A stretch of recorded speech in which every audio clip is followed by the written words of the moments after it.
Pernahkah Anda bertanya-tanya mengapa mengucapkan, "Saya butuh bantuan" terasa seperti tiga kata yang paling sulit di dunia? Kita menyuruh teamman kita untuk menghubungi kapan saja, tetapi ketika giliran kita membeku. Sepertinya, ada dinding tak terlihat yang menghentikan kita. Anda tidak sendirian dalam hal ini. Dan ini bukan hanya tentang menjadi pemalu atau sombong.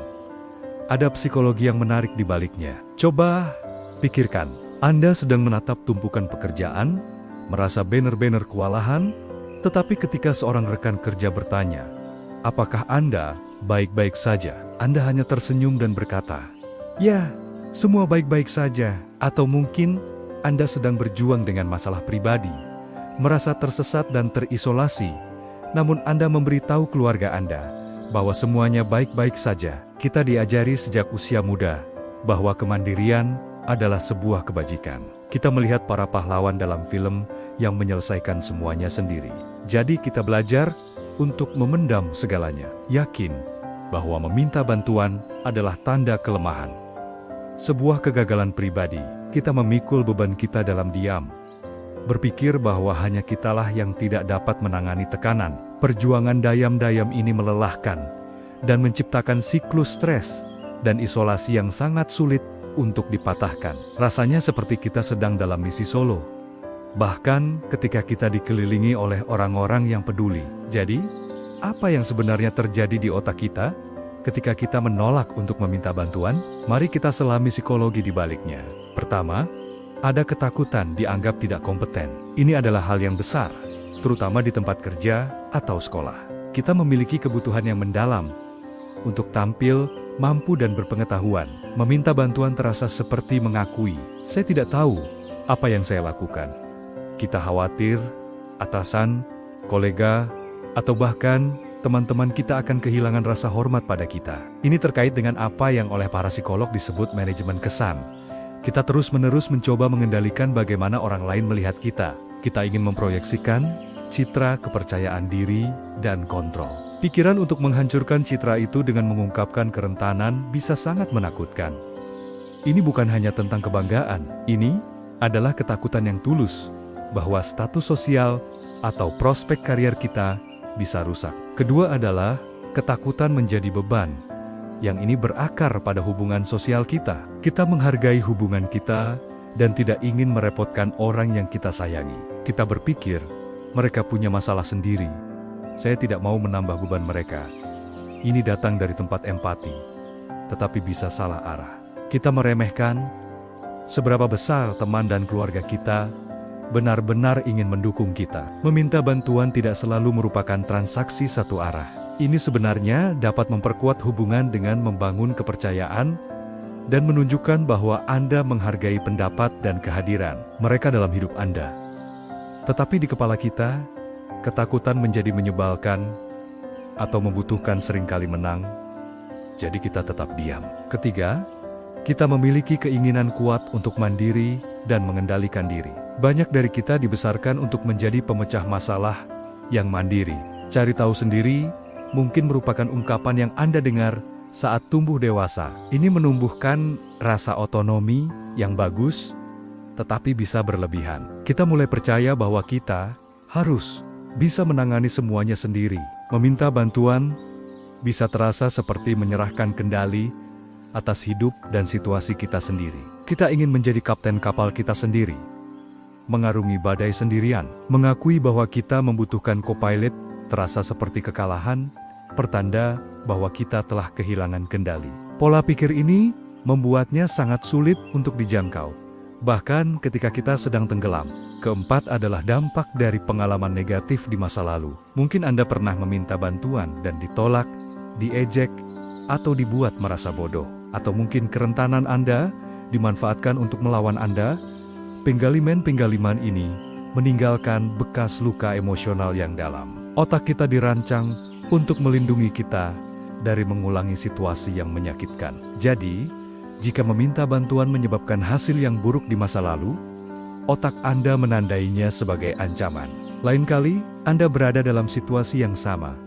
Lonceng alarm internal Anda berbunyi, memberitahu Anda, jangan lakukan itu, tidak aman. Ini menjadi mekanisme pertahanan yang dipelajari. Dinding yang Anda bangun untuk melindungi diri dari disakiti lagi, bahkan jika situasi saat ini sama sekali berbeda. Dan akhirnya, nomor 5. Kita tidak tahu bagaimana cara bertanya. Kedengarannya sederhana, tetapi itu adalah keterampilan yang tidak semua orang diajarkan. Kita mungkin tidak tahu siapa orang yang tepat untuk ditanya. Kita mungkin tidak memiliki kata-kata yang tepat untuk mengartikulasikan kebutuhan kita dengan jelas tanpa terdengar menuntut atau menyedihkan. Apa yang harus Anda katakan? Bisakah Anda membantu saya dengan hal yang saya gagal ini? Rasanya canggung dan kikuk. Ketidakpastian ini dapat menyebabkan begitu banyak kecemasan, sehingga lebih mudah untuk menghindarinya sama sekali. Dan terus berjuang dalam diam. Energi mental yang dibutuhkan untuk mencari tahu bagaimana cara meminta bantuan bisa terasa lebih melelahkan daripada masalah itu sendiri. Mari kita pikirkan bagaimana ini terjadi dalam kehidupan nyata. Bayangkan seorang siswa, sebut saja dia Maya. Maya brilian, tetapi sedang berjuang dengan kelas kalkulus yang sulit. Semua orang mengira dia jenius. Jadi dia takut meminta bantuan profesor. Dia takut profesor akan berpikir dia tidak sepintar yang disarankan nilainya. Ketakutan dianggap tidak kompeten mengambil alih. Jadi dia menghabiskan malam tanpa tidur, mencoba mencari tahu sendiri. Nilainya mulai turun, kecemasannya meroket, dan apa yang dimulai sebagai masalah kecil dengan satu topik sekarang mengancam seluruh kinerja akademisnya. Semua karena ketakutan terlihat tidak kompeten, lebih kuat daripada kebutuhan akan penjelasan sederhana. Atau pertimbangkan seorang ayah baru, David. Dia kewalahan dengan bayi yang baru lahir, menyulap pekerjaan, dan tidak bisa tidur. Dia melihat istrinya sama lelahnya. Teman-temannya, yang juga ayah, tampaknya menangani semuanya dengan sempurna di Instagram. Dia takut menjadi beban bagi istrinya dengan mengakui bahwa dia tidak sanggup. Dan dia takut terlihat seperti kegagalan bagi teman-temannya. Keinginannya untuk mandiri berada di gigi tertinggi. Jadi dia terus maju, menjadi semakin lelah dan mudah tersinggung. Kesehatan mentalnya menderita, hubungannya dengan istrinya menjadi tegang, dan dia tidak bisa menjadi ayah yang hadir dan bahagia seperti yang dia inginkan. Percakapan sederhana, panggilan ke teman yang mengatakan, "Hei, ini lebih sulit dari yang saya kira," bisa membuka pintu untuk dukungan dan pengalaman bersama. Pertarungan diam-diam ini terjadi di mana-mana. Tekanan untuk menjadi sempurna, ketakutan akan penilaian, dan ilusi bahwa semua orang lain memiliki segalanya menciptakan budaya keputusasaan yang sunyi. Dampak jangka panjangnya serius. Ini dapat menyebabkan stres kronis, kelelahan, kecemasan, dan depresi. Ini mengisolasi kita dan mencegah kita membentuk hubungan yang dalam dan otentik dengan orang lain. Kita kehilangan solusi, peluang, dan kenyamanan manusiawi sederhana karena mengetahui seseorang mendukung kita.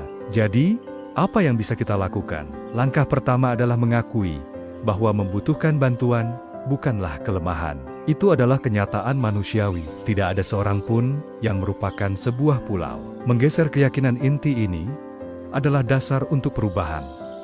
Mulailah dari yang kecil. Anda tidak harus beralih dari penderita yang diam-diam menjadi menyiarkan setiap masalah Anda.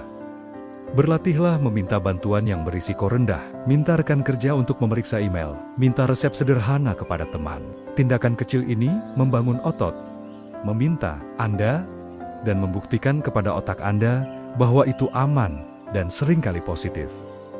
Juga, bersikaplah spesifik. Alih-alih mengatakan, "Saya kewalahan," cobalah untuk lebih tepat. Misalnya, "Bisakah Anda membantu saya bertukar pikiran tentang beberapa ide untuk presentasi ini selama sekitar 15 menit?" Ini memudahkan orang lain untuk mengatakan ya dan memberikan tugas yang jelas dan dapat dikelola. Ini menghilangkan tebakan bagi mereka dan membuat Anda merasa tidak seperti meminta bantuan yang besar dan tidak terdefinisi.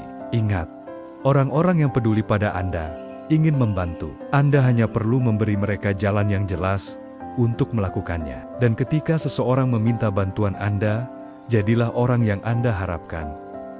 Bersikaplah ramah dan suportif. Ini membantu menciptakan siklus positif untuk semua orang. Meminta bantuan adalah sebuah kekuatan. Ini adalah tanda kesadaran diri dan alat untuk pertumbuhan. Saya harap ini memberi Anda perspektif baru. Apa satu hal kecil yang bisa Anda minta bantuannya minggu ini? Beritahu saya di kolom komentar di bawah. Mungkin itu akan menginspirasi orang lain untuk melakukan hal yang sama. Terima kasih telah menonton. Dan jika Anda merasa ini bermanfaat, pertimbangkan untuk berlangganan untuk mendapatkan lebih banyak wawasan tentang cara kerja pikiran kita. Sampai jumpa di lain waktu.